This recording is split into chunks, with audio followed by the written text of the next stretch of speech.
राज्यातील सर्व नरकासुरांचा वध इथली जनताच करेल, असं विधान आजच्या पत्रकार परिषदेत आदरणीय राऊत साहेबांनी केलं.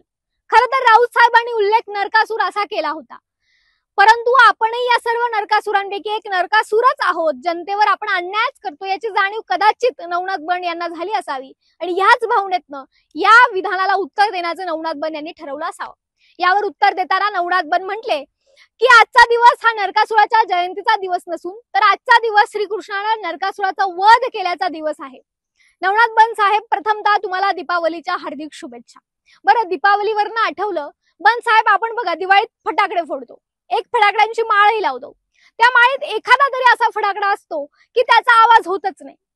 भारतीय जनता पक्षानं नवनाथ बन यांच्या पत्रकार परिषदेची जी रोज सकाळी माळ लावली आहे त्या माळीतला एकही दिवस असा होत नाही की त्याचा आवाज होतो.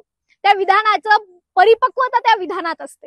खरं तर फटाकड्यांच्या माळीमध्ये एखादाच फटाकडा हा खराब निघतो, पण भारतीय जनता पक्षाने नवनाथ बन यांच्या पत्रकार परिषदेची जी माळ लावली त्यातला एखादाही दिवस असा नाही की त्या विधानात परिपक्वता आहे, भारदस्तता आहे किंवा त्या विधानाचा आवाज झालाय. पण असो, बन साहेब तुम्ही नवीन आहात, हळूहळू कदाचित तुम्हाला जमेल. तुम्हाला प्रत्येक गोष्टीचं ज्ञान अर्धच आहे.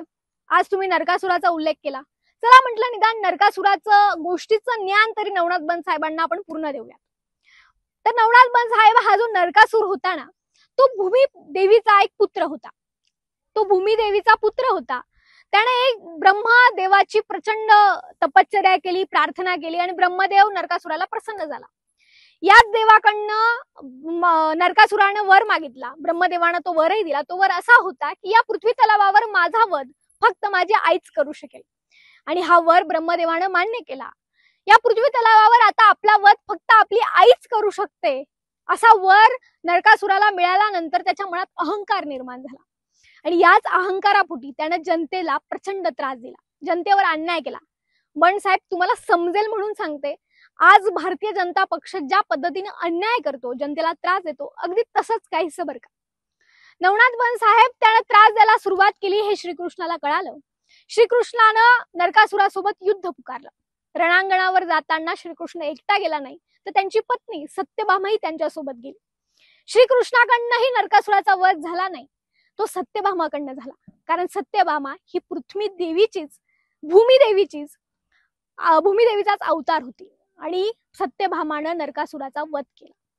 खरं तर नरकासुरापासून तर भारतीय जनता पक्षापर्यंत ज्यांनी ज्यांनी आपणच जिंकू, आपलंच आहे, आपला अंत होऊ शकत नाही असं ठरवलं, त्यांच्या आयुष्यात श्रीकृष्ण किंवा सत्यभामा कुठल्या ना कुठल्या रूपानं प्रकट झालेच आहेत.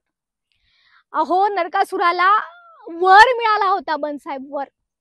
तुम्ही तर रोज जनतेचे शाप घेतात, त्यामुळे तुमचा अंत फार लांब नाही आणि त्यांची नांदी, त्याची सुरुवात त्या निवडणुकीत, महानगरपालिकेच्या निवडणुकीतच होईल. तोपर्यंत तुमचे न वाजणारे फटाकडे तुम्ही फोडत राहा. जय हिंद, जय महाराष्ट्र.